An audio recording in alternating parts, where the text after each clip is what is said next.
सुप्रभात साथियों, मैं कुंदन कुमार स्वागत करता हूं डीसी यानी डेली करंट अफेयर्स एनालिसिस के शानदार सेशन में। दोस्तों चलिए सेशन की शुरुआत करते हैं पिछले वीडियो में पूछे गए प्रश्न के साथ। क्या था आपका प्रश्न पिछले वीडियो में कि हाल ही में आईसीसी ने किसे अपना नया सीईओ नियुक्त किया है? तो संजोग गुप्ता को। किसे दोस्तों? संजोग गुप्ता को अभी हाल फिलहाल में आईसीसी ने अपना नया सीईओ नया सीईओ नियुक्त किया है। किसे नियुक्त किया है? तो संजोग गुप्ता को नियुक्त किया है। ये है आईसीसी के अध्यक्ष, अभी वर्तमान में अध्यक्ष हैं। और इससे पहले कौन थे? ये पहले सीईओ थे, पहले के सीईओ थे। कुछ निजी कारण से इन्होंने इस साल के शुरुआती दौर में ही अपना इस्तीफा दिया था। जेएफ एलार्डिस कहाँ के थे? ऑस्ट्रेलिया के थे, ऑस्ट्रेलिया के हैं। आइए अगले क्वेश्चन की तरफ बढ़ते हैं। अगला क्वेश्चन है यानी आज का सेशन का पहला ही क्वेश्चन धमाकेदार है कि अंतर्राष्ट्रीय बौद्ध परिसंघ आईबीसी, क्या दोस्तों? अंतर्राष्ट्रीय बौद्ध परिसंघ आईबीसी ने धर्मचक्र प्रवर्तन दिवस कब आयोजित किया है? तो दोस्तों अंतर्राष्ट्रीय बौद्ध परिसंघ ने यह धर्म चक्र के प्रथम प्रवर्तन का प्रतीक है जब भगवान बुद्ध ने सारनाथ में पंचवर्गीय यानी 5 तपस्वियों को अपना पहला उपदेश दिया था। यह वर्ष ऋतु यानी वर्षा ऋतु के विश्राम के आरंभ का भी संकेत होता है। दोस्तों कहाँ दिया था? भगवान बुद्ध ने सारनाथ में दिया था। कितने शिष्यों को लेके? तो 5 तपस्वियों को लेके। तो कब मनाया जा रहा है दोस्तों? 10 जुलाई को मनाया जा रहा है यानी गुरु पूर्णिमा के दिन। क्या दोस्तों? गुरु पूर्णिमा के दिन। आइए अगले क्वेश्चन की तरफ आते हैं। अगला क्वेश्चन आपके स्क्रीन पे आ रहा है कि हाल ही में पीएम मोदी को किस देश का सर्वोच्च नागरिक सम्मान Order of the Most Ancient बेलेंटिवा मिराबिलिस से सम्मानित किया गया है? अब आप लोग कहिएगा कि सर तो हर एक देश में जा रहे हैं, तो हर एक देश में उनको उन देश के सर्वोच्च नागरिक सम्मान से सम्मानित किया जा रहा है। तो ये बताइए ना कि अब तक उनको कुल कितने देशों का सर्वोच्च नागरिक सम्मान प्राप्त हुआ है? तो यहाँ देखिएगा पॉइंट नंबर 2 में यह मोदी का 27वां अंतर्राष्ट्रीय पुरस्कार है। कै नंबर का है? 27वां है। आपसे पूछ भी सकता है दोस्तों कि मोदी को अब तक विदेशों में कुल कितने देशों के द्वारा वहाँ के सर्वोच्च सम्मान पुरस्कार से सम्मानित किया गया है? तो आपका उत्तर यहाँ से निकल के आ जाएगा 27। अब आते हैं, यह पुरस्कार भारत नामीबिया यानी जो 5 देशों की यात्रा पर गए हैं, 5 देशों के यात्रा पर गए हैं, उनका यह यात्रा का आखिरी पड़ाव है यानी नामीबिया दोस्तों उनका आखिरी देश है। तो नामीबिया के द्विपक्षीय संबंधों को मजबूत करने के योगदान को मान्यता देता है। मोदी का नामीबिया प्रवास घाना, अर्जेंटीना, ब्राजील और त्रिनाद एवं टोबैको सहित 5 देशों की उनकी यात्रा का यह अंतिम चरण है। तो नामीबिया यानी ऑप्शन नंबर 2 इसका क्या हो जाएगा? करेक्ट उत्तर हो जाएगा। अब आते हैं अगले क्वेश्चन की तरफ। अगला क्वेश्चन आपकी स्क्रीन पे आ रहा है कि भारत और नामीबिया ने आर्थिक साझेदारी को मजबूत करने के लिए 4 समझौते किए हैं। क्या क्या समझौता है दोस्तों? पूछ देता है। तो भारत और नामीबिया ने स्वास्थ्य एवं चिकित्सा, उद्यमिता विकास और द्विपक्षीय सहयोग के क्षेत्रों में समझौता ज्ञापन पर हस्ताक्षर किए हैं। नामीबिया में एक उद्यमिता विकास केंद्र स्थापित किया जाएगा। नामीबिया में एक डिजिटल भुगतान प्रणाली शुरू करने की घोषणा की गई है। नामीबिया पहला देश है जहां एनपीसीआई ने यूपीआई जैसी प्रणाली लागू करने के लिए किसी केंद्रीय बैंक के साथ प्रौद्योगिक समझौते पर हस्ताक्षर किया है। तो ये दोस्तों भारत और नामीबिया के बीच आर्थिक साझेदारी को मजबूत करने के लिए 4 समझौते हैं। अगले क्वेश्चन की तरफ आते हैं। अगला क्वेश्चन आपकी स्क्रीन पे कि हाल ही में एशिया की सबसे बुजुर्ग हाथनी वत्सला का किस टाइगर रिजर्व में निधन हुआ? तो दोस्तों ये एशिया की सबसे पुरानी हाथी है जिसकी उम्र 100 वर्ष से अधिक हो गई है। 100 वर्ष से अधिक थी। ये हाथनी है दोस्तों, फीमेल हाथी है। क्या है? फीमेल हाथी है। फीमेल हाथी है जिसको हाथनी कहा जाता है। हाथनी कहा जाता है दोस्तों। इसका क्या हो गया है? निधन हो गया है। तो किस टाइगर रिजर्व में हुआ है दोस्तों? तो पन्ना टाइगर रिजर्व। कहाँ? पन्ना टाइगर रिजर्व में दोस्तों इस हाथनी का, एशिया के सबसे उम्रदराज जीवित हाथी वत्सला का 8 जुलाई 2025 को मध्य प्रदेश के पन्ना टाइगर रिजर्व में अंतिम सांस ली। माना जाता है कि उसकी उम्र 100 वर्ष से भी अधिक है, जो एशिया के हाथियों के लिए अत्यंत दुर्लभ एवं असाधारण आयु है। 100 वर्ष से अधिक है। पन्ना टाइगर रिजर्व है। कहाँ पड़ता है? मध्य प्रदेश में पड़ता है। वत्सला हाथी का नाम है दोस्तों। अब आते हैं अगले क्वेश्चन की तरफ। अगला क्वेश्चन आपकी स्क्रीन पे आ रहा है कि हाल ही में अमेरिका में विश्व पुलिस और अग्निशामक खेलों में भारत के किस राज्य की पुलिस को सर्वाधिक पदक जीते हैं। तो दोस्तों अभी अमेरिका में विश्व पुलिस और अग्निशामक खेलों में दोस्तों भारत के उत्तर प्रदेश पुलिस को, किसके, भारत के उत्तर प्रदेश यानी यूपी पुलिस को, यूपी पुलिस ने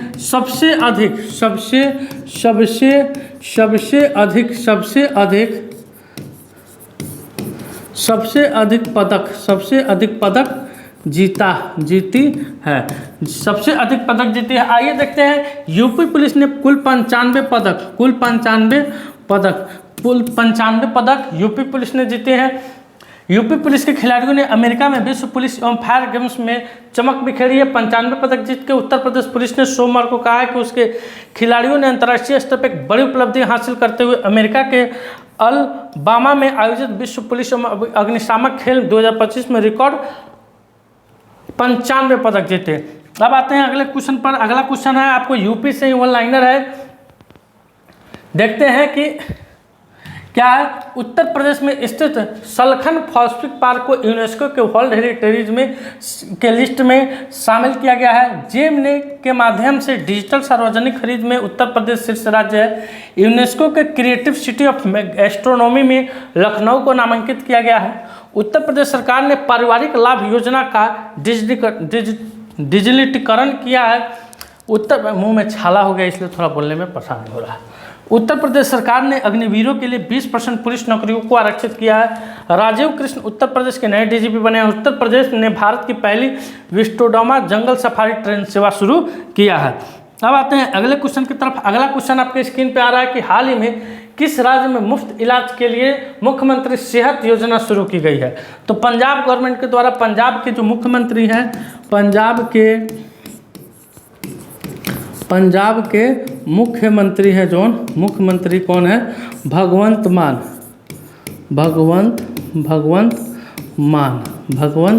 मान ने दोस्तों पंजाब राज्य में, कहाँ, पंजाब राज्य में राज्य के सभी 65 लाख परिवारों के लिए 10 लाख रुपए की मुफ्त एवं सार्वभौमिक स्वास्थ्य बीमा योजना शुरू की है। पंजाब के मुख्यमंत्री भगवंत सिंह ने मान ने 8 जुलाई 2025 को चंडीगढ़ में आयोजित एक समारोह में मुख्यमंत्री सेहत योजना की घोषणा की।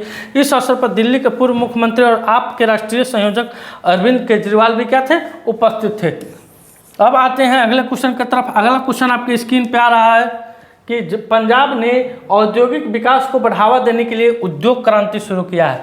तो आपसे क्वेश्चन पूछ देगा कि हाल फिलहाल में उद्योग क्रांति शुरू करने वाला राज्य कौन बना है। तो पंजाब है दोस्तों।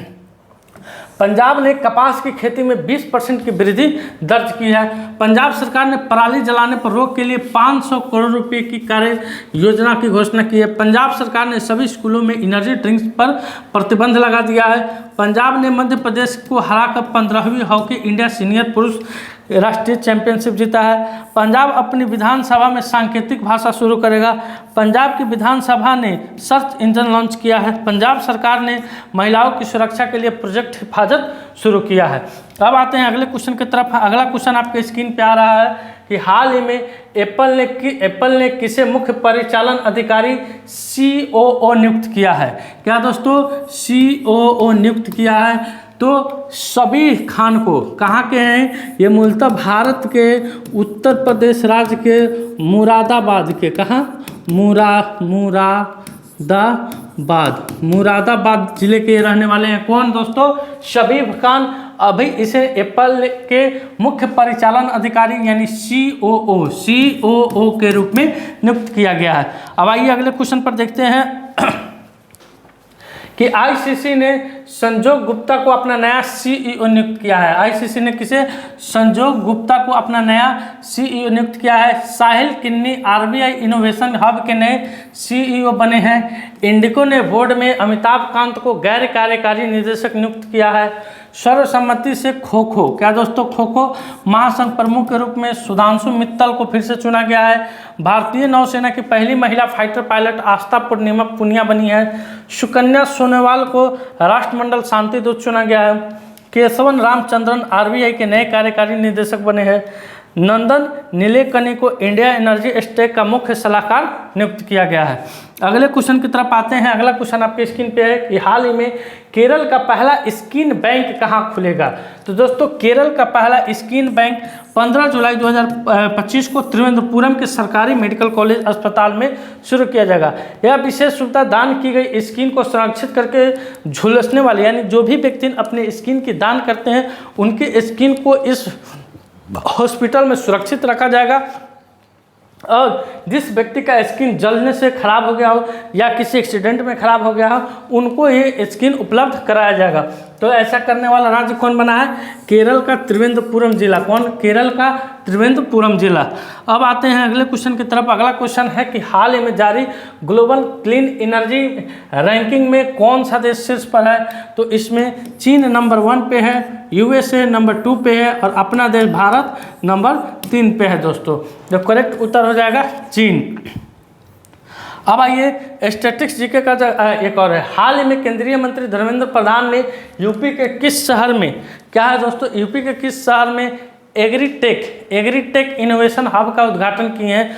तो दोस्तों यूपी के मेरठ में। कहा दोस्तों? यूपी के मेरठ में नवाचार डिजिटल तकनीक के माध्यम से कृषि में क्रांति लाने की दिशा में एक ऐतिहासिक कदम उठाते हुए केंद्रीय शिक्षा मंत्री श्री धर्मेंद्र प्रधान और शिक्षा एवं कौशल विकास राज्य मंत्री श्री जयंत चौधरी ने 9 जुलाई 2025 को मेरठ स्थित सरदार वल्लभ भाई पटेल कृषि एवं प्रौद्योगिकी विश्वविद्यालय में Uttar Pradesh agritech innovation hub तथा एग्रीटेक स्टार्टअप और टेक्नोलॉजी शोकेसन का उद्घाटन किए हैं। तो क्या हो जाएगा? उत्तर प्रदेश में मेरठ है, वहाँ इसका उत्तर हो जाएगा।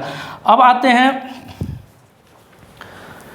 करंट, यानी स्टैटिस्टिक्स का एक करंट है दोस्तों। बाजरा विरासत म्यूजियम का उद्घाटन कहाँ हुआ था?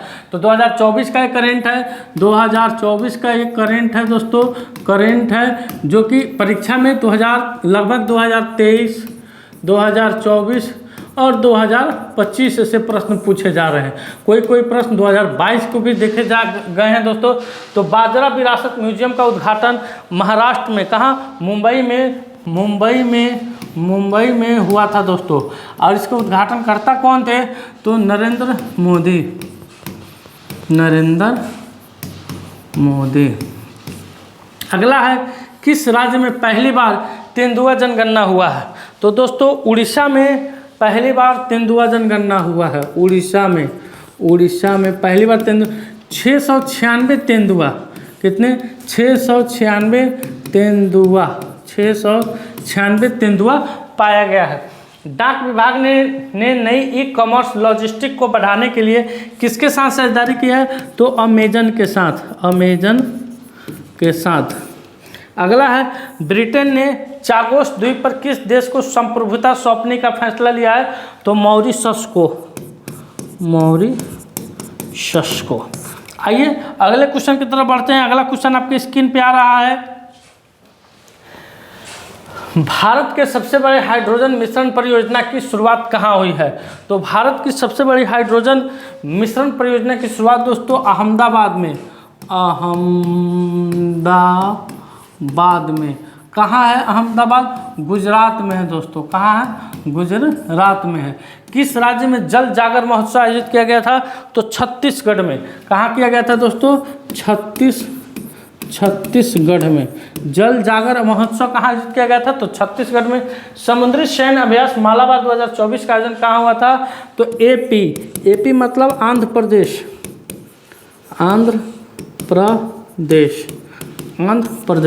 उसके बाद है भारतीय अंतरिक्ष विज्ञान महोत्सव 2024 का आयोजन कहाँ किया गया था? तो गुवाहाटी, असम में गुवाहाटी। अगले क्वेश्चन की तरफ आते हैं। अगला क्वेश्चन है ईरानी कप 2024 का किताब किसने जीता था? तो ईरानी कप 2024 का किताब ये मुंबई ने जीता था। जर्मनी में भारत का राजदूत कौन है? तो जर्मनी में भारत का राजदूत अजीत विनायक है दोस्तों। कौन है? अजीत विनायक है। 2024 में इनका नियुक्ति हुआ था। विश्व कपास दिवस कब मनाते हैं हम लोग? तो विश्व कपास दिवस 7 अक्टूबर को मनाते हैं। कब मनाते हैं? 7 अक्टूबर को मनाते हैं। बिहार के किस जिले में आधुनिक बिहार लैब का उद्घाटन किया गया है? तो गया में, गया में दोस्तों। अब आते हैं अगले क्वेश्चन की तरफ। अगला क्वेश्चन है कि विश्व स्तर पर मान्यता प्राप्त अश्व रोग मुक्त कंपार्टमेंट कौन सा देश बना है? तो भारत का मेरठ, अभी पढ़ाए हैं आपको दोस्तों, भारत का मेरठ शहर यूपी में पड़ता है। 2025 तक विश्व का सबसे रहने योग्य शहर कौन घोषित हुआ है? तो कोपेनहेगन। अगला क्वेश्चन है कि हाल ही में किस राज्य में निपाह वायरस के 2 नए मामले पाए गए हैं? तो केरल में। अगला है कुछ ये इम्पोर्टेंट क्वेश्चन है दोस्तों, जरा ध्यान से देखिएगा। वैज्ञानिक और औद्योगिक अनुसंधान परिषद की स्थापना कब की गई थी? तो 1942 ईस्वी में। कब की गई थी? 1942 ईस्वी में की थी। परमाणु ऊर्जा विभाग की स्थापना, क्या दोस्तों? परमाणु ऊर्जा विभाग की स्थापना 1954 में। भारत में पहला परमाणु ऊर्जा संस्थान ट्राम्बे में कब स्थापित हुआ? 1957 में। कब स्थापित हुआ? 1957 में। फिर कह रहा है क्वेश्चन कि भारतीय अंतरिक्ष अनुसंधान समिति की स्थापना कब हुई थी? तो 1962 ईस्वी में। कब हुई थी? 1962 ईस्वी में। आप इसका स्क्रीनशॉट ले लीजिए। बढ़ते हैं फिर अगले क्वेश्चन की तरफ। अगला क्वेश्चन आ रहा है आपकी स्क्रीन पे। स्वतंत्र रक्षा अनुसंधान एवं विकास विभाग का गठन कब हुआ था? स्वतंत्र रक्षा अनुसंधान एवं विकास विभाग का गठन 1980 ईस्वी में। 1980 ईस्वी में। और 1948 ईस्वी में गठित परमाणु ऊर्जा के अध्यक्ष कौन थे? तो होमी जहांगीर भाभा। होमी जहांगीर भाभा। उसके बाद है भारतीय अंतरिक्ष अनुसंधान संस्थान इसरो कहाँ स्थापित हुआ था? तो बंगलोर में। उसका विक्रम साराभाई स्पेस सेंटर कहाँ है दोस्तों? तो त्रिवेंद्रपुरम में। कहाँ है यह? तिरुवनंतपुरम में। अब आते हैं आज के सवाल पर। आज का सवाल है कि विश्व ग्रामीण विकास दिवस 2025 कब मनाया गया है? VVI क्वेश्चन है दोस्तों, VVI क्वेश्चन है। पहली बार मनाया गया है, पहली बार इसको मनाया गया है। तो इस क्वेश्चन का उत्तर आपको कमेंट सेक्शन में देना है दोस्तों। आज का सेशन मेरा यहीं समाप्त हुआ। वीडियो अच्छा लगा वीडियो को लाइक कीजिए, शेयर कीजिए, चैनल पर नए हैं तो चैनल को सब्सक्राइब कीजिए। मिलते हैं आपसे अगले वीडियो में, तब तक के लिए धन्यवाद। अपना ख्याल रखिएगा। भारत माता की जय।